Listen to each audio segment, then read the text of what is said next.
Jón Ólafsson heiti ég og verði í hlutverki fundarstjóra hérna í dag.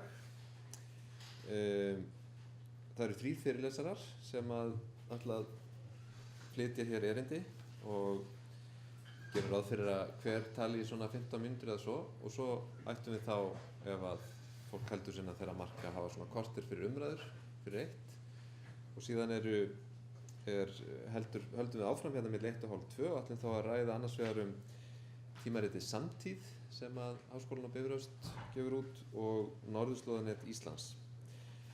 En fyrirlesararnir okkar í dag eru Auður H. Ingólfsdóttir, Margrét Sela og svo Katla Kjartansdóttir og Kristinn Skram. Auður byrjar, hún er lektor við Háskólann á Bifröst og sviðsstjóri félagsvísindasviðs þar og jafnframt doktorsnemi í alþjóðastjórnmálum við Háskólann í Lapplandi og alþjóðastjórnmálum og kynjafræði við HÍ Háskólann í Lapplandi. Gerðu svo vel, Auður.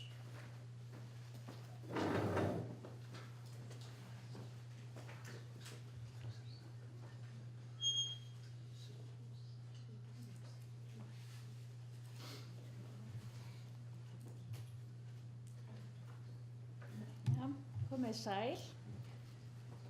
Gaman að sjá svona marga. Erindi það sem ég ætla að fjalla í dag, það er sem sagt, þetta er fiskveiðideilur á norðurslóðum og ég ætla aðeins að gefa ykkur forsögun af hverju ég er að skoða þetta efni. Þetta er eiginlega annars vegar svona ákveðið framhald af þegar ég var í mastersnámi 97-99 út í Bandaríkjunum. Þá var efnið mitt alþjóða fiskveiðideilur, sem sagt í alþjóðastjórnmálum, og ég var sérstaklega að skoða smugudeiluna og bera hana saman við svona ýmislegt annað. Síðan er ég núna að vinna doktorsverkefni þar sem ég er að skoða loftslagsbreytingar á norðurslóðum og svona út frá öryggismálum og alþjóðastjórnmálum. Þannig að þetta er svona kannski aðeins hliðarspor frá því og svona, ég sá þarna tækifæri að fylgja aðeins eftir ákveðnum áhuga sem ég hafði út af því sem ég var að vinna þessu verkefni sem ég var að vinna þegar ég var í mastersnámi. Þannig að það er sem sagt eitt af því sem hefur verið rætt varðandi loftslagsbreytingar, eitt af ótal mörgum viðfangsefnum, af því að það viðfangsefni hefur svo marga anga, það er hvaða áhrif það hefur á fiskistofnana okkar og allra annarra í heiminum. Og í því samhengi þá er norðurslóðir náttúrulega mjög áhugaverðar, af því það er svo margt að gerast þar og breytingar hraðar. Hlýnunin er talsvert hraðari þar en annars staðar í heiminum og ég er ekkert að fara eitthvað út í vísindalegar útskýringar á því hvað er að gerast, en það hef ég ekki forsendur til þess, en svona það sem ég hef skoðað og þeir sem hafa verið að skrifa þetta, þá ber mönnum nú svona saman að þó það sé mikil óvissa nákvæmlega hvað gerist, að þá er það svona nokkuð ljóst að það mun vera aukinn lífmassi á hafsvæðum á norðurslóðum og fiskistofnar munu færa sig til og þeir munu líkast til færa sig norðar út af þessar hlýnun.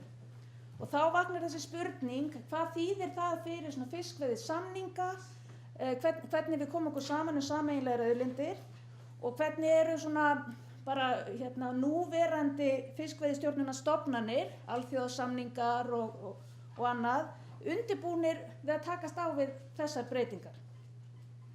Og ég ætla sem sagt núna, ég ætla aðeins að setja þetta í samhengi við þá samninga bara örstutt sem eru í gildi, en síðan sérstaklega að fara inn í makríldeiluna, af því að hún er svona ein birtingarmynd af þessu og er mjög áhugavert case og þetta skiptir okkur máli hér á Íslandi af augljósum ástæðum. En við höfum auðvitað ákveðin ramma, þjóðir heims, hvernig við semjum svona sameiginlegar auðlindir. Og mikilvægast þar er hafréttarsáttmálinn sem býr til þessa 200 mílna efnahagslögsögu. Þannig að innan 200 mílna þar hefum við rétt til að nýta okkar auðlindir, hvert ríki fyrir sig. En síðan er það þessi vandi að fiskurinn, hann er ekkert voðalega, ber ekkert mikla virðingu fyrir þessum 200 mílum. Hann bara fer þangað sem honum sýnist og fer á milli efnahagssögu ríkja, fer yfir á alþjóðleg hafsvæði og fleira. Og hafréttarsamningurinn, hann er með einhverja svona klausu að ríkjum beri skylda til að vinna saman, en það er kannski ekki mjög vel útfært. Og útveiðissamningurinn frá 1995 hann svona tekur þennan þátt aðeins lengra og hvernig þessa ábyrgð ríkja eiga í samvinnu við önnur ríki sjálfbæra stjórnun á sameiginlegum fiskstofnum. Þannig að það alveg skýrt að við höfum rétt til að nýta okkar auðlindir innan okkar ríkja en við höfum líka þessa ábyrgð að semja þessa sameiginlegu stofna. En það allt mögulegt í þessu samt sem ekkert alveg augljóst hvernig á að útfæra. Og kannski það sem flóknast, það þetta hvernig á að skipta kökunni, hvaða viðmið eiga að vera þegar við erum að ákveða hver fær hvað. Og hluti af því sem ég gerði þarna þegar ég var í mastersnáminu ég las á þeim tíma, það þetta kom bæst við samninga síðan, en ég las alla stofnsamninga, alla svona svæðistofnana og svona fiskveiðisamninga, sérstaklega til að leita eftir þessu. Stendur einhvers staðar hvaða viðmið eiga að vera. Og þetta var mjög oft í svona frekar lausulofti, en ef að eitthvað var skrifað, þá var það alltaf vísun í veiðireynssluna, sem virtist vera svona sterkasta viðmiðið. Og síðan líka bara þegar ég fór að skoða þessa deilur sem ég var að greina, þá var það sama sagan þar, hvort sem að það var nú formlega vísað í það, þá einhvern veginn, stundum það sko sterkustu venjurnar, sterkustu normin, þau aldrei sögð upphátt, að þau eru svo sjálfsögð, það ekki einu svona að færa rök fyrir því. Og þetta að nota sögulega réttin sem viðmið, það stundum svolítið þannig, allavega í umræðinni. Ég ekki lögfræðingur sjálf, þannig ég meira að skoða hvernig þetta rætt í pólitíkinu og svoleiðis. Þannig að þetta það sem að virðist vera aðalviðmiðið þegar við erum að ákveða hver fær hvað. Hvað veitur í gær? Það besta vísbendingin hvað þú mátt veiða í dag og á morgun. Sums staðar þetta auðvitað bara mun skýrara og til dæmis í Evrópusambandinu því það tengist auðvitað makríldeilunni. Þar hefur verið alveg frá 1983 svokölluð regla hlutfallslegan stöðugleika eða the relative stability principle sem gengur svolítið út á þetta. Að til að halda jafnvægi þá verðum við að þeir sem hafa fengið að nýta auðlindina eiga að fá það áfram.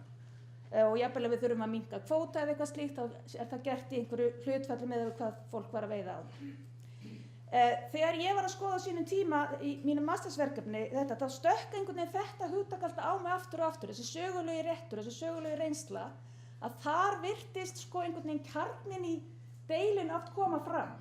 Að þá koma einhverjir nýir aðilar inn, eins og í Smugudeilunni til dæmis, koma Íslendingar þarna inn og þeir hafa allskyns rök fyrir af hverju þeir vilja veiða þar, en þeir höfðu ekki þennan sögulega rétt. Og það eru ýmsar aðrar deilur þar sem var svona þetta svipað sem var að koma fram, en þeir höfðu kannski aðrar ástæður sem voru alveg lögmætar.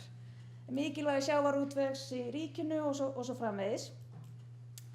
Og það sem að mér fannst svo athyglisvert við þetta var að með því að beina sjónum bara að sögulega réttinum, þá ertu að búa til að ég er mikil áhugamannski með umhverfismál og að við ofnýtum ekki auðlindir og fleira, að þú ert að búa til ákveðin innbyggðan neikvæðan hvata. Vegna þess ef þetta eina viðmiðið, þá verður freistingin fyrir þá sem að reyna að koma sér fyrir í fiskveiðum svo mikil að bara búa að fresta samningi og búa sér til einan sögulega rétt á meðan. Og við förum kannski aðeins yfir að við fer inn í þessa makríldeilu. Hún sem sagt áhugaverð vegna þess að það eru svona flestir sammála að það séu loftslagsbreytingar sem hafi mikið með það að gera að stofninn hafi færst til og hingað yfir, hann sé í stærra hlutfalli núna inni í íslenskri lögsögu og einhver leyti í færeyskri lögsögu. Makrílfiskveiðar, þetta fiskveiðar sem eru mjög mikilvæg fyrir Evrópu og Evrópusambandið, sérstaklega Bretland og ekki síst Skotland, þar sem bara stór hluti af hagkerfinu á ákveðnum stöðum.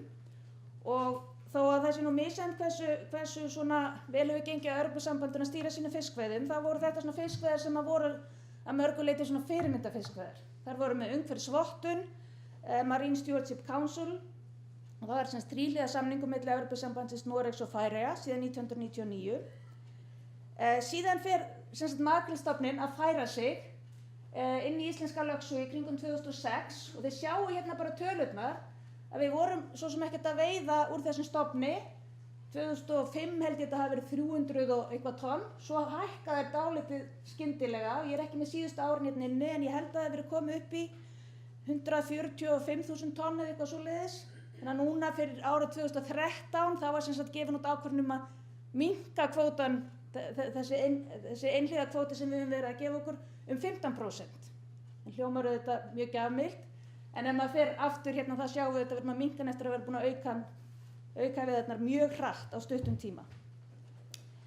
Þetta vakti ekki mikla lukku, hvorki á Norðmönnum né Evrópusambandinu, að Ísland væri farið að veiða svona mikið og hefur eins og kannski margir vita einnig orðið tilefni til nokkuð harkalegra deilna þar sem meðal annars Evrópusambandið hefur hótað viðskiptaþvingunum þó að það hafi ekki gengið eftir ennþá. Og ef við það sem að ég er kannski að gera svona í minni vinnu analýsu er að reyna að skoða bara dálítið hvernig er verið að ræða þessa deilu og geti einhvern veginn svona út frá því skoða hvaða gildi liggja þarna baki. Og hér sjáum við bara þetta mynd sem að ég stal frá honum Steingrími Sigfússyni sem að notaði þetta í Tromsö, fann á netinu. Þarna sjáum við sem sagt hvernig á sumrin makríllinn er að ganga inn í íslenska lögsögu og ég held að það sé svona metið að það sé 30% stofnsins sem að sé hérna á tilteknum tíma ársins. Og maður þetta velti fyrir sig bara þegar maður horfir þetta og við sem að búum á Íslandi höfum heyrt að bara makríllinn sé út allt, það bara sé varla hægt að dýfa hendi í sjó að hans að rekast á hann. Hversu raunhæft er það að þessi auðlind sé bara ekkert snert þegar hún er innan okkar landhelgi. En þegar við skoðum umræðuna þá er það sér maður rosalega sterkt það eru mjög miklar upphrópanir og mjög svona mikil hneykslun, sérstaklega auðvitað frá svona skoskum veiðimönnum, frá breskum stjórnmálamönnum, þar sem að ég er bara með dæmi svona kvót sem að ég hef fundið í svona fjölmiðla umræðu. Það sem til dæmis verið að vísa í hversu vel þessum fiskveiðum hefur verið stýrt. Núna er til dæmis umhverfisvottunin, hún var tekin af makrílnum og það er alveg skýrt að það er út af, þegar þeir gera það, þá er það alveg skýrt að þeir segja að það er út af auknum veiðum Íslendinga og Færeyinga og þar af leiðandi er ekki nýtingin sjálfbær lengur. Þannig að svona orðræðin þarna er svona rosalega eru Ísland og Færeyjar óbærslega óábyrgar og það er svona mjög mikil hneykslun í gangi. Þú sérð allar minnst á þá staðreynd að stofninn hafi færst til og hvað það þýði. Það er varla minnst á það.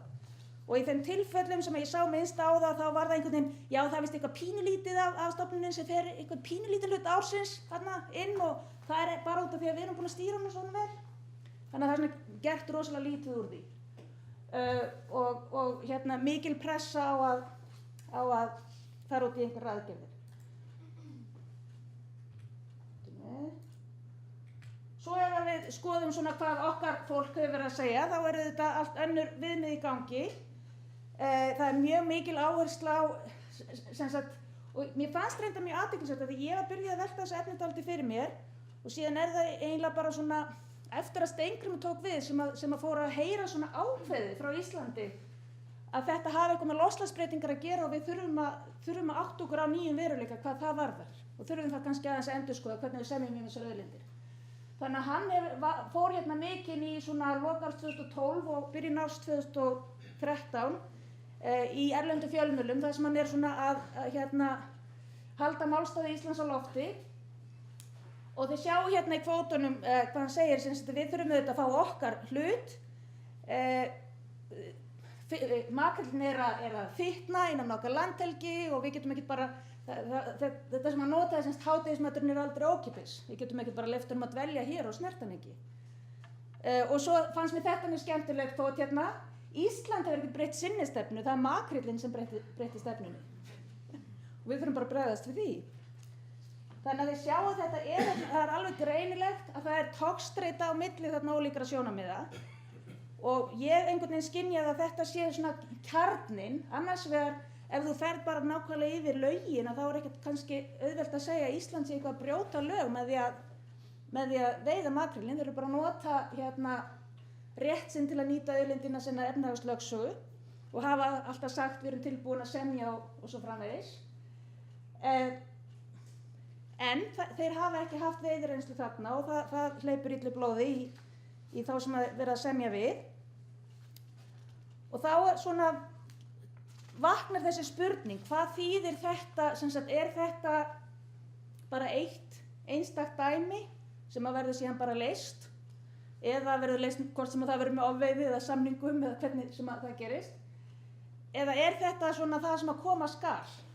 Verða fleiri svona deilur í framtíðinni þar sem við getum ekki, ef við ríghöldum, og þeir segja við, þá er ég bara að tala almennt okkur mannfólkið, ekki Íslendinga sérstaklega, ef við ríghöldum í þetta sem aðal viðmiðið, sögulega reynslan, og svo fara bara stofnarnir út allt, þarf ekki einhvern veginn að endurskoða og þessi viðmið og útvíkka það svolítið, hvað við erum að skoða. Og það er enda mjög athyglisvert að bara núna, held ég í síðustu viku, þá var Evrópusambandið að hóta viðskiptaþvingunum gagnvart Færeyingum vegna norsk-íslenska síldarstofnsins, og þar er allt í einu, til dæmis Ísland, komið svolítið í aðra stöðu, af því að við erum hluti af þeim samning, Færeyingar segja sér frá honum, setja sér einhliða kvóta, á nákvæmlega sömu rökum. Að stofninn sé búinn að færast til og það þurfum við að endurskoða þetta og þess vegna eigi þeir rétt á að veiða meira. Og þá er náttúrulega forvitnilegt að sjá til dæmis hver verður afstaða Íslands gagnvart, ég hef ekki séð það með því að svona því sem er aðgengilegt bara að leita í fjölmiðlum öðru, en það getur verið fróðlegt að sjá það, sko. Og þannig að þetta eru eiginlega bara svona loka spurningar sem ég hef hérna. Ég hef ekkert svörin með þessu, hvort að þetta sé bara það sem koma skal. Hvort að við höfum leiðir, við höfum þetta aðlagað í fortíðinni. Það er ekkert rosalega langt síðan við ákváðum að breyta þess og færa efnahagslögsöguna út og sem að gjörbreytta auðvitað öllu varðandi stjórn fiskveiða. Þarf að gera einhvers konar sambærilegar breytingar aftur og höfum við færa því eða ætlum við bara að halda áfram að rífast að hörku, vegna þess að það er reyndar eitt af því, það er svona loka orðin hjá mér, eitt af því sem hefur kveikt minn áhuga því ég er alþjóða stjórnmálafræðingur á þessum fiskveiðideilum er að það verða oft svo harðar og það verða oft svo harðar milli vinaþjóða og milli ríkja sem almennt er ekki mikið í milliríkjadeilum. Noregur að skjóta með fallbyssu á íslensk fiskveiðiskip eins og gerðist inn á Svalbarðasvæðinu fyrir 20 árum síðan. Þetta er aldrei merkilegt. Eða Kanada að skjóta á Spán. Þú veist, hvað er það fiskveiðideilur sem að geri þær einhvern veginn svona illugar miðað við ýmis önnur ágreiningsefni á milli lýðræðisríkja? Og hvað þýðir það í þessu samhengi? Ég er aðeins tíma minn, þannig að ég ætla bara að stoppa núna og vonandi gefst eftir færi á einhverjum umræðum.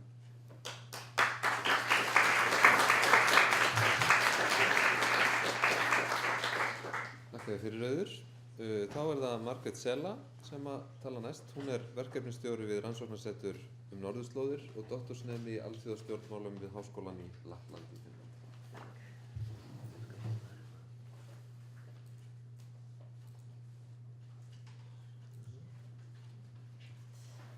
Komið sæl.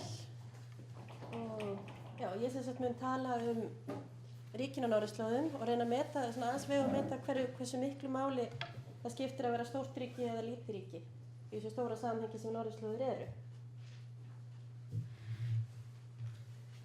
Ef við skoðum ríkin á norðurslóðum, þá er svolítið augljóst hvaða ríki það eru sem eru smáríkin. Það eru Norðurlöndin. Þannig í þessu tilfelli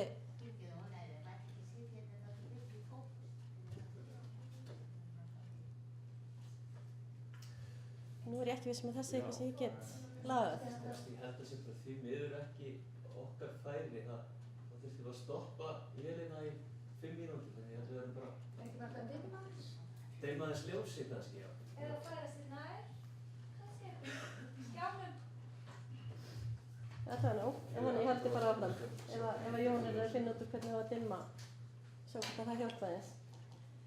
Já, sem sagt smáríkin á norðurslóðum, það eru Norðurlöndin, þannig að þetta eru ríki sem hafa góða samvinnuhefð, langa samvinnuhefð, geta unnið saman. Kannski það sem þeir hafa kannski síst verið að gera í samvinnu eru öryggismálin og varnarmálin, sem eru kannski það sem ég er mest að skoða.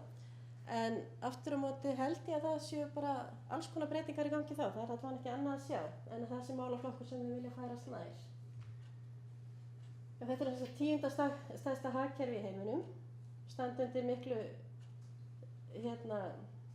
stóru framlagi ríkja til mannúðarmála. Og þá ef við bara horfum aðeins á ríkin á norðurslóðum og bara almennt séð, að það geta öll ríki átt sömu hagsmuna að gæta. Stærð ríkja hefur ekkert með það að gera hvaða hagsmuni þau eiga. Og það geta öll ríkin hagnast að samstarfi sín á milli og þá breytir heldur engu hvort þau séu stóra eða smá, það geta allir unnið saman ef þeir eiga sömu hagsmuna eða vilja vinna á sömu málunum. Það geta allir nýtt sömu tækifæri á norðurslóðum og bæði stóra og smá ríki geta verið að nýta tækifæri á norðurslóðum og þau standa náttúrulega öll líka frammi fyrir alls konar áskorunum og ógnum sem þau hafa kannski ekki þurft að kljást við áður. En það sem kannski breytir mestu í þessu er að litlu ríkin á norðurslóðunum, þau náttúrulega hafa ekki sama vægi í alþjóðakerfinu og hafa ekki sömu getu innanlands heldur, kannski, til þess að takast á við ógnirnar og tækifærin sem við standa frammi fyrir núna. Og ef við horfum aðeins á norðurslóður á 21. öld, þetta náttúrulega er svæði sem hefur kannski bara verið ósköp friðsamlegt og mikill stöðuleiki. Það hefur verið nú talað um þetta sem bara einu stór tilraunastofa fyrir alls konar rannsóknir og tilraunir og ég myndi segja að þetta hafa bara einkennist af mikilli samvinnu þeirra ríkja sem koma að. En það er náttúrulega alls konar breytingar sem við erum að horfast í augu við núna og þær að gerast hratt eins og Auður kom inn á áðan. Kannski helstu breytingarna sem við þurfum að horfa á, það eru loftslagsbreytingar sem hafa náttúrulega mjög mikil áhrif á þetta svæði. Það er hnattvæðing og það er mikill alþjóðlegur áhugi á svæðinu sem að virðist bara fara vaxandi. Og ef við horfum á öryggismálin á norðurslóðum, og nú ætlum ég bara að taka fram að þetta er alls ekkert einhver tæmandi listi sem ég seti upp hérna. Þetta er bara svona kannski nokkur af þessum helstu atriðum sem við þurfum að hugsa um. Ég seti umhverfisöryggið efst og það er einhver tilviljun að ég geri það. Ég held að þessi sá öryggismálaflokkur sem að skiptir okkur langmestu máli í allavega svona næstu framtíð, ef við horfum á þetta svæði. En það er ýmislegt annað sem við þurfum líka að hugað. Það er til dæmis pólitískt öryggi og þá er ég að tala um í rauninni bara getuna til þess að hafa áhrif og passa að verða ekki bara farþegi sem þarf bara að bregðast við öllu sem er að gerast. Við verðum að tryggja okkar eigin, að við getum sjálf verið að taka eigin ákvarðanir og haft áhrif. Efnahagslegt öryggi setja þarna upp aðalega, það er kannski áhugavert að velta fyrir sér, sérstaklega það sem allir vilja fara að nýta allar auðlindir og allt sem er hægt að gera þarna. Hvernig tengist það efnahagslegt öryggi ríkjana, norðurslóðaríkjana þessari þróun? Samfélagslegt öryggi skiptir líka máli. Og þá erum við náttúrulega að hugsa um að allar breytingarna sem eiga sér stað á norðurslóðum, þær hafa áhrif inn í samfélögin sem byggja þetta svæði.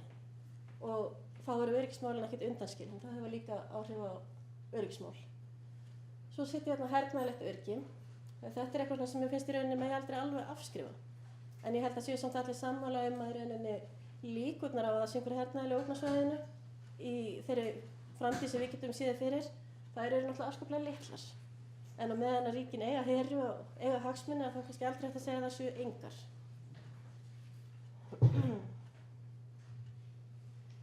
Ok, loftslagsbreytingarnar sem ég held að sé kannski stærsti áhrifavaldurinn á norðurslóðum. Hefur áhrif á sjó og þá til dæmis fiskistofnana sem er að færast til, eins og Auður talaði um áðan. Og það er náttúrulega ýmislegt annað með sjóinn sem að hefur að gera, það náttúrulega er að bráðna og þetta tengist allt. Jöklarnir eru að bráðna, hafísinn eru að bráðna. Sjáum aukið, það er svona aðgangurinn að náttúruauðlindum er að aukast. Samgöngumynstrið er alltaf breytast, nýjar siglingarleiðir opnast. Og þetta er náttúrulega allt rosalega pólitísk málefni sem að ríkin þurfa að takast á við sem að eru að vinna saman á þessu svæði.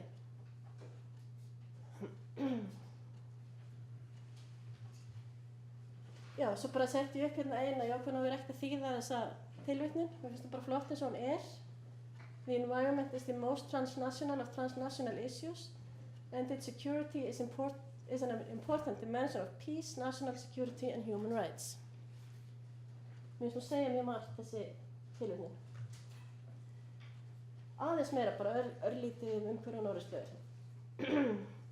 Vetrarísinn er náttúrulega bráðna fyrr, heldur hann hefur gert. Og sífrerinn fann að þiðna, náttúrulega hefur mikil áhrif. siglingaleiðin opnast, þetta er náttúrulega allt eitthvað sem ég er búin að segja. Svo hvað ég setja myndina af prislibirninum sem er mikið uppáhald hjá mér, sem er svona dæmi bara breytingar í höfðin villtra dýra. Það sem sagt ísbirnin og grábirnin eru farnir að mixast, blandast saman og það virðist vera komið til að vera vegna þess að þetta fyrirbæri getur alveg af sér ákvæmi líka.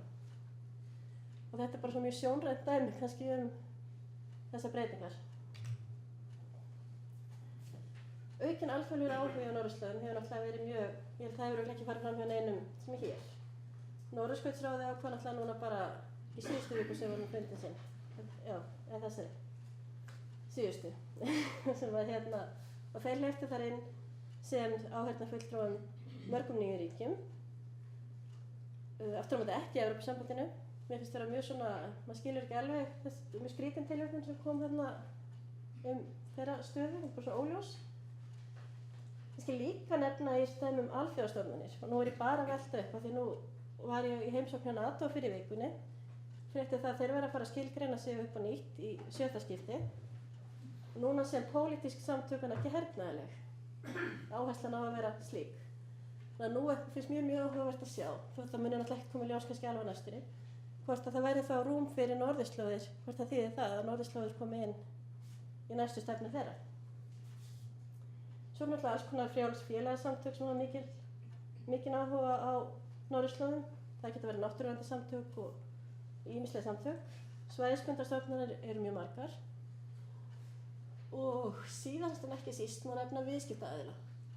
Og þetta sjáum við bara innan allra landana og við þurfum ekkert, ég meina á Íslandi það er fullt af einkaaðilum sem eru farin að hafa mjög mikinn áhuga á svæðinu, farin að móta sér stefnu gagnvart því, vilja ekki missa þessu tækifæri sem að opnast.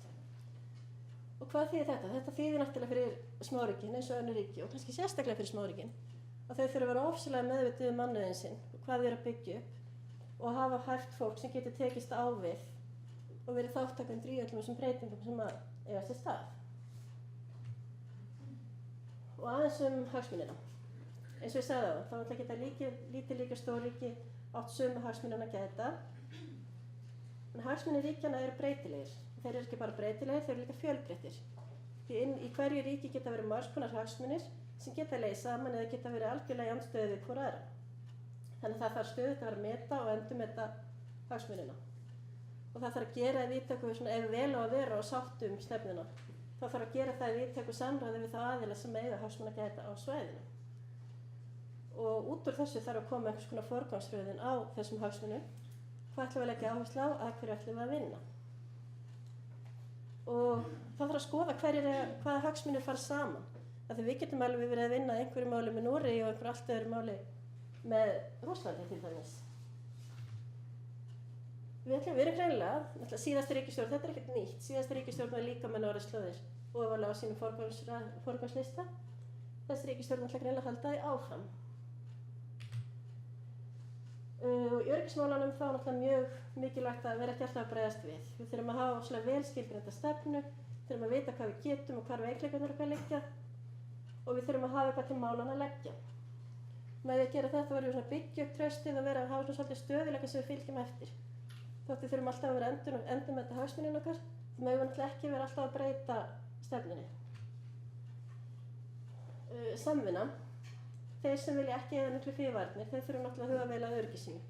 Því það má náttúrulega verða að passa það málum komist ekki upp á það stig að við þurfum eitthvað sérstaklega að fara að verja okkur.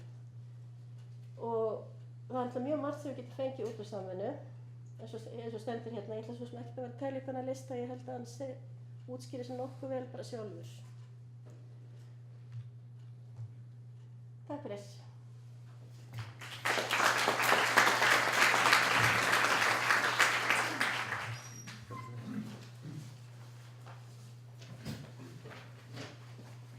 Takk fyrir, Margrét. Þá ætla Katla Kjartansdóttir og Kristinn Schram að enda þetta og flytja fyrirlesturinn bæði.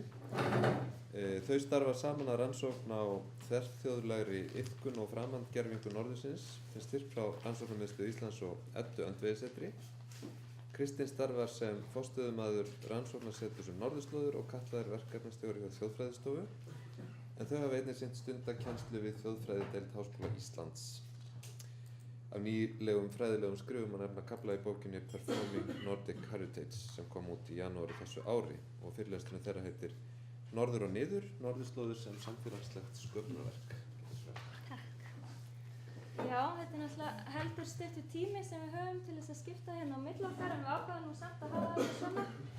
Kristinn ætlar að byrja og ég tek svo við.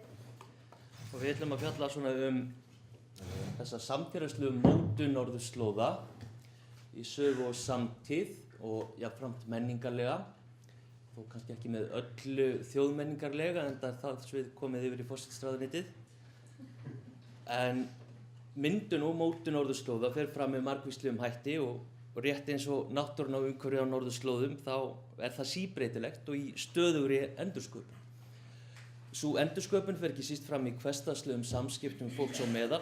Framsetningar á norðurinu eru með öðrum þræði leikrænar og mótast meðal annars í gegnum neyslumynstur, matarhætti, frásagnað og fatnað á hversdagssviðinu.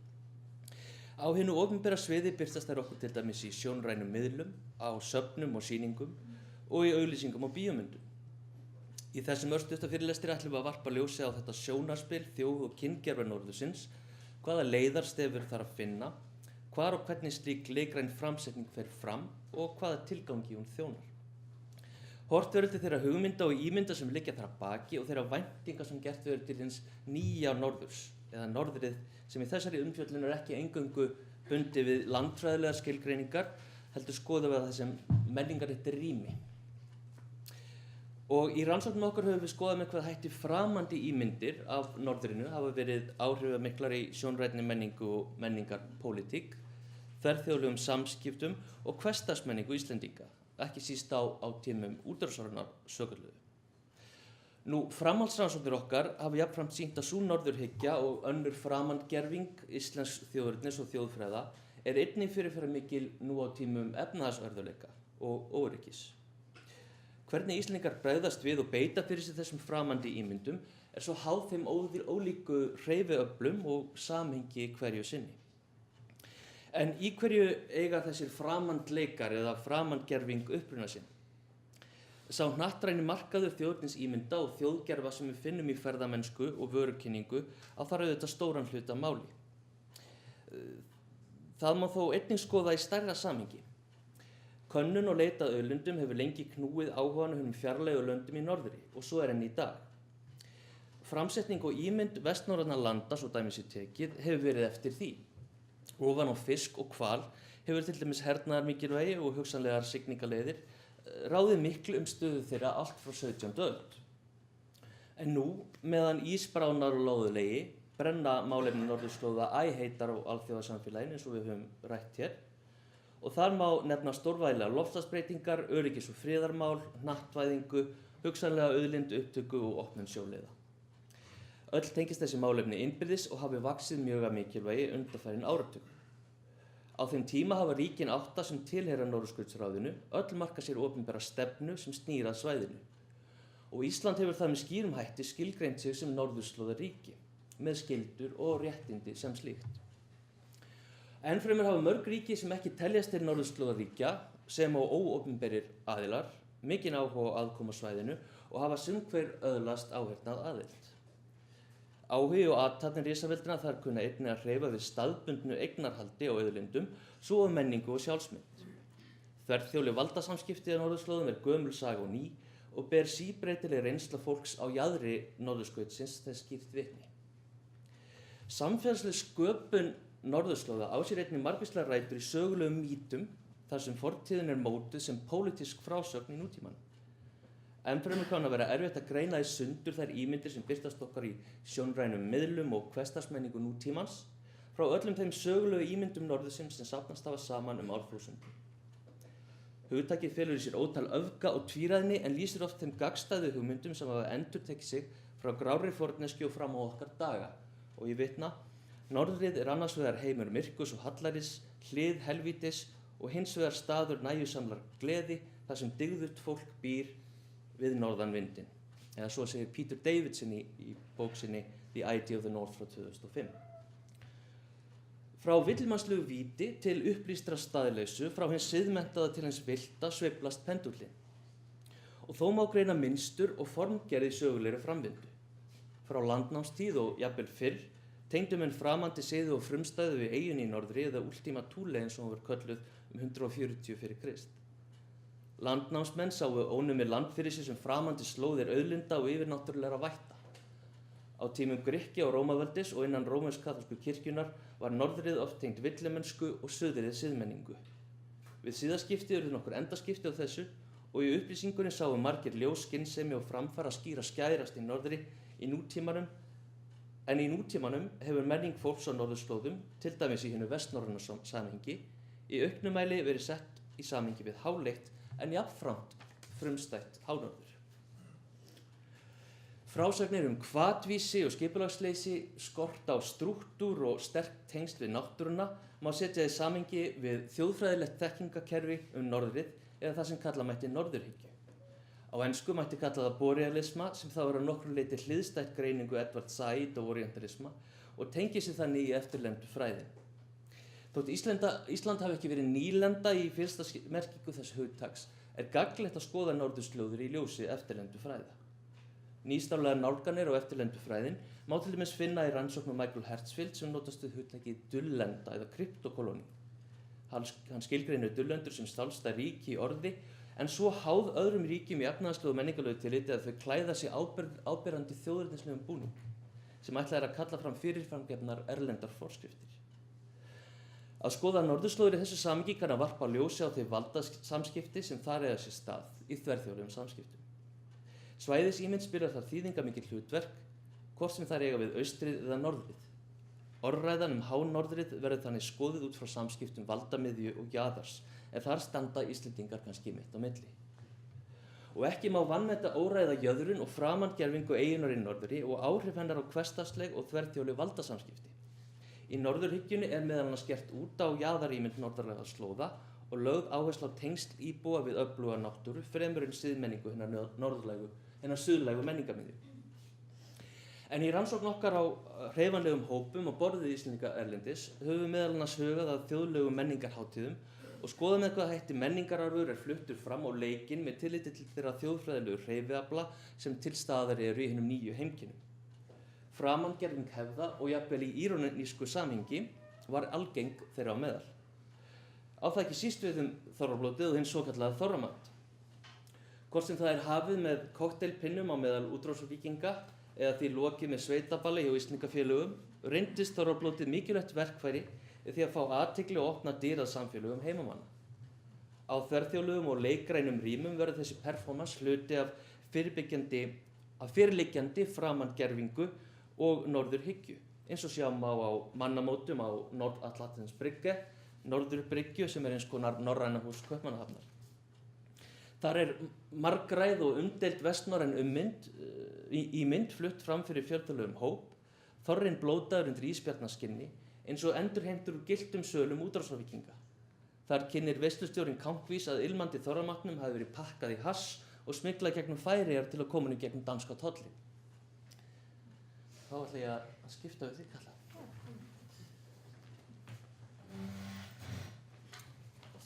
Já, á hinu opinbera sviði birtist norðurhyggjan í ýmsum sjónrænum miðlum og gætir þar einnig írónískrar framsetningar.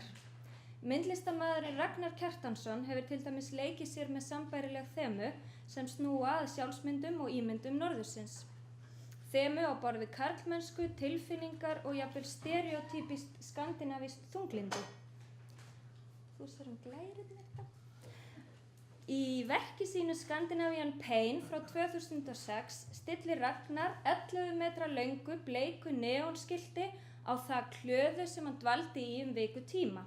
Skilti var hluti af stærri performance eða gjörningi þar sem að Ragnar sjálfur lék eða performari sem hinn stereotypíski þunglindi skandinavíski listamaður eða eins og segir í kynningateksta Moderna Museet verkið.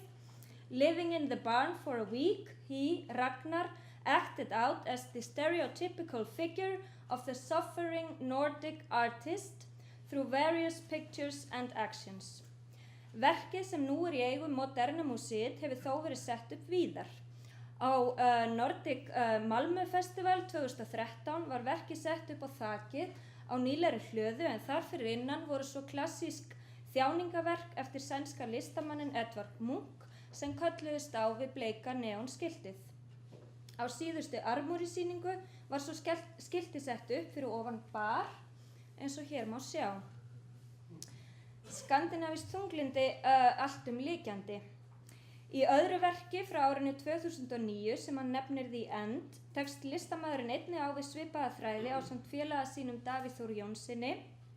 Þar má glögglega sjá spila með velþekktar norðlægar ímyndir, en verki sem vídeóverk og raunar hluti af framlagi hans á Feneyjar-tvírengnum var tekið upp í hrikalegri náttúrufegurð The Rocky Mountains í Kanada, þar sem listamaðurinn dvaldi mánaðarskeið í frumstæðum fjallakofa. Í hinum velþekkta gjörningi Ragnars frá Feneyjum svo einnig fjallað ímyndir, karlmennsku, endurtekninguna og rómantík, en verkið í heild má þá sjá sem eins konar samspil eða samtal á milli náttúru og menningar og hefur Ragnar víða nefnt hversu sterk áhrif hin stórbrotnu kanadísku fjöll höfðu á þá félaga og að þarna á þessu ónumda svæði hafi honum hreinlega einhvern veginn liðið dálítið eins og landkönnuði eða jafnvel nýlendu herra. Fleiri listamenn hafa einnig leikið sér með þessi norðlægu þemu eða leiðarstef og nýtt sér í eigin ímynda, sjálfsmynda eða listsköpun. Nærtækasta dæmið auðvitað Björk Guðmundsdóttir söngkona sem langt skeið hefur nánast verið spyrt saman við hrjóstruga og villta íslenska náttúru og jafnframt ýkt upp framandleika sinn og exotík með bæði alvarlegum en einnig verulega írónískum hætti. Önnur íslensk kona, en kannski minna þekkt nú, nýtti sér einnig framandleika norðursins í sinni sjálfsmynda og ímyndarsmíð. Hún fæddist dvergvaxin árið 1885, fluttist 18 ára til Kanada og vann þar lengi við ræstingar. En þar tók hún síðan upp á því að klæða sig upp og performera sem eskimói. Og varð hún nokkuð þekkt þar ytra undir heitinu The Little Eskimo Lady eða Ólöf Eskimói. Uppdiktaði hún þá ýmsar sögur frá meintum uppvexti sínum á hinum framandi norðlægu slóðum í bland við krassandi frásagnir af sela og hvalveiðum. Lukkaðist þessi performance svo vel að frásagnir hennar rötuðu jafnvel í skólabækur, en sjálf hafði Ólöf aldrei komið til Grænlands.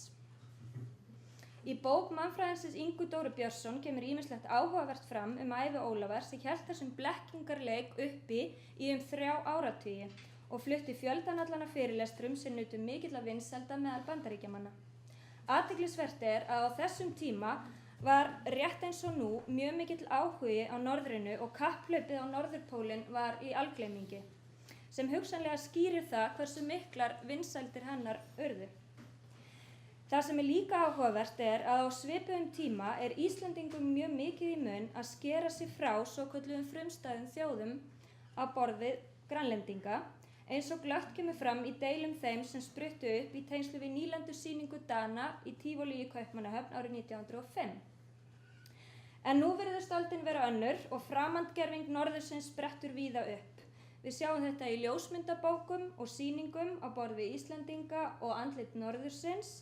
Fyrirtæki 66 gráði norður hefur líka sótt mikið í þennan ágæta brunn í auglýsingaherferðum sínum sem við þekkjum öll vel. Þar leikur hrjóstru náttúra stóra rullu, óblíð veðrátta varpar ljósi á gæði útivistafatnaðarins og karlmennskan drýpur þar á hverju strái af skeggjuðum villimönnum. Sjálft nafnið á fyrirtækinu felur svo auðvitað í sér tilvísun í norðrið og í kynningartexta þeirra með vetrarlínunni 2012 segir meðal annars Small, odd and extremely cold og þar ekki átt við lygadvergin Ólöfu heldur einhvers konar frystiklefa sem nýttur var til myndatöku og að sögn framleiðanda minnir á Ísland eða einhvers konar mini-Ísland. Í annarri auglýsingaherferð, myndbandsherferðinni Inspired by Iceland sem nýverið fór hér sem eldrum sinum mátti sjá mörg kunnugleg stef sem ekki verið farið nánar út í hér en sjónum aftur á móti beint að sambærilegri herferð sem frændur okkar, Grænlendingar, hrintu nýverið af stað. Auglýsingaherferðin þeirra ber heitið Be a Pioneer og á hún ýmislegt sameiginlegt með Inspired by Iceland herferðinni en óhætt samt að segja meiri húmor og léttleiki einkenni kannski íslenska myndbandið á meðan það grænlenska hefur yfir sér örlítið alvarlegri yfirbragð. alvarlegra yfirbragð. Kunnulegi þræðir og þemu sem tengjast norðurhyggju koma þó víða fram. Þetta eru þemu á borð við kalt veðurfar, hrjóstruga og ægifæra náttúru, norðurljós og ísjaka, en áberandi eru samt líka sterk tengsl við náttúruna og fortíðina, forfeður og formæður, áhersla á fornlegan menningararf, framandleika og dulúð. Í grænlensku herferðinni er samt líka áberandi áhersla á menningu nútímans, borgarlíf, börn og fjölbreytileika þjóðarinnar. Erum við ekki að fara eitthvað langt yfir tíma? Það er allt. Er það allt í leið? Þið farið bara ef ykkur leiðist mikið. En ég er að draga þetta saman, já. Við höfum hérna aðeins stiklað á stóru í tengslum við framandgerfingu þjóð- og kyngerfis á meðal íbúa í norðrinu. Við höfum séð hvernig hið norðlægu stef og staðalímyndir eru síendurtekin og endurnýtt í margvíslegum tilgangi. Hugmyndin norðrið sem einhvers konar spennandi jaðarsvæði og íbúa þess sem framandi jaðarverur lifir enn góðu lífi. Og eins og við höfum hér sýnt fram á tökum við, íbúar í norðrinu, meðvitað og ómeðvitað með mjög margvíslegum hætti þátt í þessari samfélagslegu sköpun á sameiginlegri svæðisvitund, ímynd og sjálfsmynd norðursins. Slík sköpun fer svo líka að sjálfsögðu fram á hnattvæddum markaði á vegum stjórnvalda og innan margvíslegra samfélagslegra stofnana. Það er áhugavert að skoða stefnu Háskóla Norðurslóða í þessu sambandi. The University of the Arctic, sem í raun háskólanet á norðurslóðum, en einkunnarorð þeirra er einfaldlega in the north, for the north, by the north. Og eins og fram kemur í stefnuyfirlýsingu á háskólan að stuðla að því að rödd norðurslóða heyrist í heimild hnattvæðingar og að hún endurspegli sameiginlega svæðisbundna sjálfsmynd allra 8 norðurskautsríkjanna og allra menningarsvæða og hópa á norðursvæðinu. En að lokum hljótum við þá að spyrja, er einhver sérstakur hagur fólginn í því að halda á lofti slíkri sameiginlegri sjálfsmynd fyrir þetta stóra svæði og getur slík sjálfsmynd yfir höfuð endurspegla allan þann menningarlega fjölbreytileika bæði einstaklinga og þjóða sem á svæðinu býr og þjónað með trúverðugum hætti hagsmunum þeirra allra. Takk.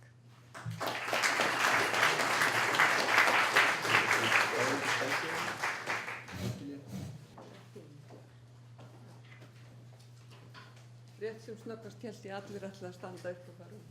Og það er kannski ekki sérstaklega skemmtilegt mál. Ég vil fyrst byrja á því að þakka þér fyrir að bjóða mér að koma hérna að kynna Norðurslóðanet Íslands. Svo vil ég þakka ykkur öllum fyrirlesurunum fyrir skemmtilega og áhugaverða fyrirlestra. Eiginlega vil ég sérstaklega þakka ykkur með fullri virðingu fyrir fiskinum og olíunni og siglingunum sem að vissulega eru áhugaverð og mikilvæg mál. Og verði alltaf svo þakklátt þegar ykkur byrjar að tala svolítið fólkið og menninguna á svæðinu. Kærar þakkir fyrir það. Nú veit ég ekki hversu margir vita Norðurslóðanet Íslands, en þetta er verkefni sem er í rauninni búið að vera í undirbúningi núna undanfarin næstu því 3 ár. Það er sameiginlegur vettvangur aðila sem starfa með einum eða öðrum hætti að málum norðurslóða. Þegar við byrjuðum þá voru það opinberar stofnanir, fyrirtæki eða aðrir aðilar sem koma á rannsóknum, menntun, stefnumótum, eftirliti, upplýsingum og svo framvegis á norðurslóð. Við viljum vinna markvisst að því að efla samstarf við aðra aðila sem að vinna að norðurslóðamálum hér á Íslandi og erlendis með því að fjölga aðilum og stuðla þannig að fjölbreytilegi þátttöku margvíslegra hagsmuna aðila sem að vinna á norðurslóðum. Þetta er verkefni sem byrjaði í rauninni með stofnunum og aðilum sem að allir eru staðsettir eða hafa fulltrúa á Akureyri. Þannig byrjar verkefni og þetta eru þessir aðilar. Ég brenn stuttulega í gegnum þessa stofnunaraðila núna á eftir. En það eru sem sé einkafyrirtækið Arctic Portal sem er upplýsingabrunnur norðurslóðir, vefgátt. Það eru vinnuhópar Norðurskautsráðsins, PAME sem er Protection of Arctic Marine Environment og CAF sem er Conservation of Arctic Flora and Fauna. Stofnun Vilhjálms Stefánssonar sem auðvitað er kannski okkar elsta norðurslóðastofnun hér á Íslandi og hefur unnið núna í einhverja áratugi saman, 20 ár held ég að sé orðið. Þór, þú kannski veist það betur, eða ekki 1991 eða þar er samankomin heilmikið reynsla sem við búum yfir í Norðurslóðanetinu. Rannsóknarmiðstöð Íslands, eða RANIS, Rannsóknarmiðstöð ferðamála, rannsóknarþing Norðursins sem er stundum talað sem Northern Research Forum og kannski þekkist betur undir því nafni, Háskólann á Akureyri, Heimskautaréttarstofnun og svo Rannsókna- og þróunarmiðstöð Háskólans á Akureyri. Tilgangur verkefnisins er að auka samstarf og samskipti á milli aðila með það að markmiði að styrkja stöðu þeirra sem þekkingarklasa á norðurslóðum. Við viljum jafnframt auka sýnileika stofnana og annarra aðila á Íslandi sem vinna málefni norðurslóða og þeirra málefna sem þær fjalla auka skilning á starfsemi þátttakendanna og gera aðgengilegri upplýsingar norðurslóður og þau málefni sem eru hvað brýnust á norðurslóðum. Það sem við höfum tekið mjög eftir undanfarin ár er að jafnvel frá þessu margir aðilar sem að vinna svona svolítið í sitt hvoru horninu á norðurslóðum málum, þá eru þetta oft mjög litlar einingar og hafa ólíkum hlutverkum að gegna og fólk sem að kemur svona svolítið nýtt inn í þessa flóru, það hefur í rauninni ekki hugmynd hver að gera hvað. Finnst þetta svolítið rugglingslegt, þannig að það sem við viljum reyna að gera er að einfalda svolítið málið fyrir þá sem hafa áhuga á því að kynna sér norðurslóðir. Við viljum jafnframt veita stuðning til aukinnar samvinnu milli aðila til að styrkja samkeppnishæfni þeirra á þeim sviðum sem þeir starfa á. Það er auðvitað töluverð samvinna sem hefur verið í gangi í einhver ára milli ýmissa aðila, en við viljum styðja við það starf frekar og veita svo auðvitað leiðbeiningar og ráðgjöf til þeirra sem norðurslóðanetsins leita. Mikið var rætt það í byrjun að við vildum ekki hafa enn eina stofnunina. Því er svolítið kaldhæðnislegt að stofnuð var samt sem áður sjálfseignarstofnun. Það er vegna þess að við vildum kalla okkur Norðurslóðanet vegna þess að við ímyndum okkur að það væri svona svolítið dýnamískt og lýsti svolítið betur því sem við ætluðum að gera vegna þess að við vildum ekki vera einhvers konar elítuklúbbur, exclusive, eitthvað heldur vildum við bara vinna að því að tengjast fólki og stofnunum og fyrirtækjum og reyna þannig að einhvern veginn að styrkja stöðu okkar og styrkja rödd Íslands á norðurslóðum. Sjálfseignarstofnunarformið varð hins vegar ofan á vegna þess að það er ekki til neitt lagalegt form yfir network á Íslandi. Og til þess að geta jafnframt bæði verið með fjölbreytta þáttöku en jafnframt verið með tiltölulega fámenna stjórn, þannig að við enduðum ekki á því að vera arga þrasast út af öllum smáatriðum, þá stofnuðum við sjálfseignarstofnun. Þetta er sem sé fjármagnað fyrir tilstilli Eyþings af sóknaráætlun 2020. Ábyrgðarráðuneytin eru í rauninni 3, það er utanríkisráðuneytið, umhverfis- og auðlindaráðuneytið og mennta- og menningarmálaráðuneytið, hvernig sem þetta allt saman á eftir að líta út núna. Fjármagnað er það í gegnum utanríkisráðuneytið og eftirlit með framgangi á verkefninu fer í gegnum utanríkisráðuneytið og Eyþing. Það er 3 manna stjórn, 1 fulltrúi Háskólans á Akureyri og stofnana sem honum tengjast, 1 fulltrúi annarra opinberra mennta- eða rannsóknarstofnana og svo 1 fulltrúi aðila sem ekki eru opinber mennta- eða rannsóknarstofnun, það er einkaaðila og fleiri sem ekki tilheyra ofangreindum hópum. Í dag er stjórnin samansett af Stefáni B. Sigurðssyni, rektor Háskólans á Akureyri, Þorsteini Gunnarsssyni hjá Rannís og Halldóri Jóhannsssyni hjá Arctic Portal. Síðan erum við fagráð sem að samanstendur af aðilum félagasamtakana Norðurslóðamiðstöð Íslands. Þegar við fórum fyrst að undirbúa verkefni fyrir svona næstu því 3 árum síðan núna, þá ætluðum við fyrst bara að búa til félagasamtök og við ætluðum fyrst bara að búa til eitt lítinn bækling og kannski pínulitla heimasíðu. Síðan þá hefur þetta auðvitað undir svolítið upp á sig, en við ákváðum að halda félagasamtökum gangandi vegna þess einfaldlega ef þú stofnar sjálfseignarstofnun þá getur ekki bætt við aðilum. Þannig að við gerum það í gegnum félagasamtökin og þar með erum við búin að fullvissa okkur það að það geta allir tekið þátt. Fólk getur annarkvæmt tekið óformlega þátt og verið þá bara í einhvers konar samvinnu og samskiptum og deilt með okkur upplýsingum og við höfum það þá á okkar heimasíðu og höfum fólk í huga þegar verið að velta fyrir sér samstarfsverkefnum. Þú getur líka orðið þá formlegur aðili og þá í rauninni hefur rétt til þess að bjóða við fram til stjórnar og kjósa í stjórn. Þetta er eitthvað sem okkur þykir bara mjög mikilvægt í þróun verkefnisins, af því þetta er þróunarverkefni og í rauninni skilgreind sem átaksverkefni. Það finnst okkur bara mjög mikilvægt að við fáum ólíkar raddir til þess að þróa verkefnið áfram. Það er gert ráð fyrir 2 til 3 starfsmönnum á fyrsta ári. Við erum einmitt núna að taka viðtöl til þess að ráða verkefnastjóra og við byrjuðum í janúar. Háskólinn á Akureyri sem hefur skilgreint sig sem Norðurslóðaháskóla. Má ég fá mér vatn? Það er eitthvað moment. Háskólinn á Akureyri, ég sé bara þetta. er sem sé þáttakandi í University Arctic sem ég held að Háskóli Íslands sé líka, Háskólinn á Bifröst er ekki, og Háskólinn í Reykjavík. Þannig að Norðurslóðaháskólinn er að styrkjast hér á Íslandi. Háskólinn á Akureyri er auðvitað með norðurslóðatengt nám og hefur verið í nokkuð tíma. Það sem að kannski er einna sterkast þar núna er heimskautarétturinn Polar Law sem að hefur verið eina námsinnar tegundir í heiminum þó að það sé svona ýmsir að fara af stað líka, ég held bæði í Finnlandi og hugsanlega í Noregi. Það eru líka almenn félagsvísindadeild sem að fjallar norðurslóðafræði eða það sem að hægt er að vera með áherslu á norðurslóðafræði og það er í skoðun að bjóða upp á eitthvað svona þverfælið raunvísindanám. Arctic Resources Science Program sem er nú vantanlega mastersnám.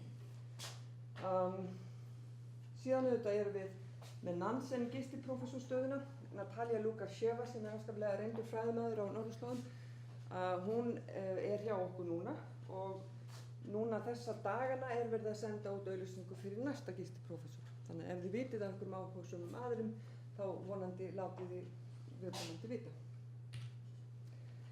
Síðan erum við með Polar Law Institute sem er líka sjálfseignarstofnun og fjallar heimskautarétt. Það er rannsóknar- og menntastofnun sem líka hefur gefið út bókina Polar Law og Polar Law Yearbook. Polar Law Textbook er svo fyrsta sinnar tegundar í heimskautarétti. Allavega halda þau því fram og ég trúi þeim bara. Sinnar tegundar í heiminum. Rannsóknar- og þróunarmiðstöð Háskólans á Akureyri sem hefur mjög mikið verið í samfélagslegum rannsóknum og þar á meðal áhrif stórra verkefna á samfélag.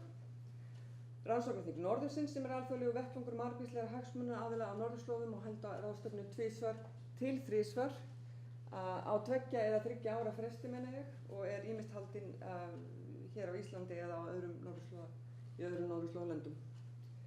Næsta ráðstefna verður sem sé haldin í Háskólanum á Akureyri núna í ágúst 2013 sem að heitir Climate Change and Impacts on Territories og er í samstarfi við Evrópuverkefnið Enikon. Ég hvet ykkur öll til þess að mæta þangað, það verður örugglega margt áhugavert að heyra og sjá þar. Rannsóknarmiðstöð ferðamála sem er auðvitað starfsrækt af HÍ, Háskólanum á Akureyri, Háskólanum á Hólum, Samtökum ferðaþjónustu og ferðamálastofu.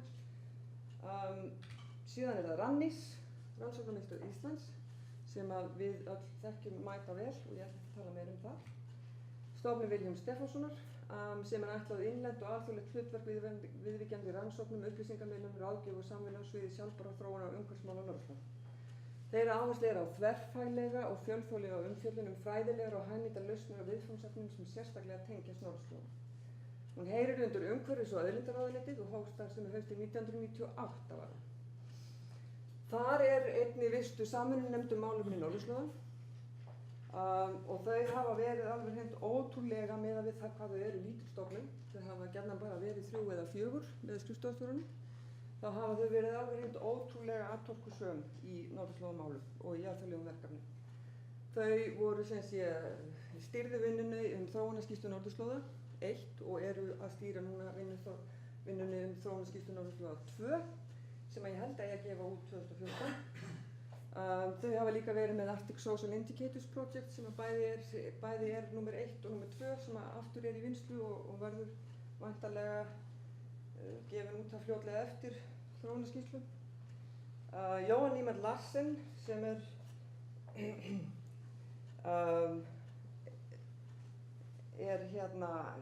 hagfræðingur, norðurslóða hagfræðingur. Hún er einn aðal höfunda í vinnuhóp 2 afleiðingar, aðlögun og tjónnami, 28. kaflan heimskautasvæðin. Þarna var líka forseti IASA fyrir einum 2 árum síðan held ég. Og svo framvegis. Northern Research Forum er líka vistað hjá Stofnun Vilhjálms Stefánssonar í samvinnu við rannsókna- og þróunarmiðstöð Háskólans á Akureyri. Síðan er það vinnuhópar Norðurskautsráðsins sem er CAF. Þeir fjalla líffræðilegan fjölbreytileika og eru sem sé samansettar af meðlimum stjórnar frá norðurslóðaríkjunum 8 og 6 samtökum frumbyggja og með áheyrnarstatus fyrir ríki utan norðurslóða, alþjóðleg samtök og stofnanir. Þeirra meginverkefni snúast eftirlit og mat á líffræðilegum fjölbreytileika á norðurslóðum og þau hafa einmitt verið mjög duglega að gefa út núna upp á síðkastið skýrslur varðandi það, þannig ef þið hafið áhuga á akkurat þeim hluta norðurslóða þá hvet ég ykkur til þess að fara inn á þeirra heimasíðu sem er bara www.kaf.is og hafa jafnframt verið mjög svona virk og virkari upp á síðkastið í menntun og miðlun upplýsinga. Við erum komið með þarna stúlku frá Kanada sem heitir Courtney, sem eitthvað sem við kallað Communications Officer, og hún er algjört undur. Protection of Arctic Marine Environment, þetta er eitthvað sem auðvitað skiptir okkur hér töluvert miklu máli vegna þess að það er auðvitað mikill áhugi á bæði fiskinum og auðlindum öðrum og siglingum. Síðan er það Arctic Portal að lokum. Þetta er vefgátt og ég veit ekki hversu mörg ykkur hafa nýtt ykkur þessa vefgátt. Er einhver hér inni sem veit eitthvað Arctic Portal? Fyrir utan norðurslóðafólki. Já, þetta er mjög gagnlegur upplýsingabrunnur norðurslóðir. Þarna eru vistaðar það byrju 50 heimasíður alls konar verkefna og stofnana á norðurslóðum og í rauninni ef að fólk ætlar að kynna sér norðurslóðamál þá er þetta mjög góður staður að byrja. Nýir aðilar eru Veðurstofan, Siglingastofnun, Hafrannsóknastofnun Arctic Services sem er verkefni Atvinnuþróunarfélags Eyjafjarðar og þau hafa verið mjög dugleg í því að fá fyrirtæki saman hérna fyrir norðan og reyndar annars staðar á landinu til þess að svona velta fyrir sér tækifærum og sérstaklega þá tengt Grænlandi. Sjávarútvegsmiðstöð Háskólans á Akureyri, Jafnréttisstofa og Háskólasetur Vestfjarða og við vonumst auðvitað til þess að fleiri bætist í hópinn. Nýlega var svo skrifað undir viljayfirlýsingu með utanríkisráðuneytinu og viðskiptaráði Íslands það að undirbúa stofnun Arctic Chamber of Commerce eða Norðurslóða viðskiptaráð og þar er markmiðið að vera vettvangur skoðanaskipta og samstarfs viðskipti á norðurslóðum. Efla viðskipta og efnahagssamvinnu milli Íslands. Ég er komið langt yfir tímann, þú segir ekki neitt. Er það ekki? Já, þú. Ég er ekki næst búinn heldur. Ég verð að fara að hlaða. Skammtaðan tíma, við ætlum að vera hérna til 1:30. Já. Mestalagi. Það starfa með þeim félögum á Íslandi, þar með talið millilanda viðskiptaráðum og félögum í öðrum löndum er vinna að hliðstæðum verkefnum og vinna því að skapa alþjóðlegt samstarf viðskipta og efnahagsmál á norðurslóðum. Og svo standa fyrir fræðslufundum og ráðstefnum og veita upplýsingar. Það er ekkert ólíklegt að verði stofnfundur eða kannski svona forstofnfundur núna í næstu viku þar sem að verður stofnuð einhvers konar undirbúnu stjórn og hugsanlega þá formlegur stofnfundur í seinni í sumar eða í haust. Við auðvitað hefum mörg verkefni sem við ætlum að sinna og erum að sinna þessa dagana en ég held að það sé best að ég sé ekkert að fara yfir það í augnablikinu. Það er svona frekar lítið tími eftir og ég held að einnig viðbót eigi eftir að tala. Heimasíðan okkar er arcticisland.is.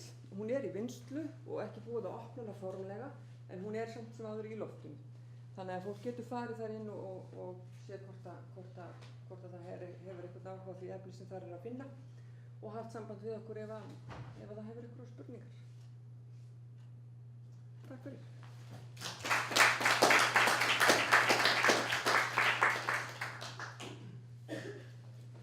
Já, takk fyrir það. Það var gert ráð fyrir því að ég segði aðeins frá nýju tímariti eða öllu heldur endur nýjuðu tímariti sem við gefum út í Háskólanum á Bifröst og sem við ætlum að vera í samstarfi, við höfum hugsað okkur að vera í samstarfi við norðurslóðafólki þarna að einhverju leyti.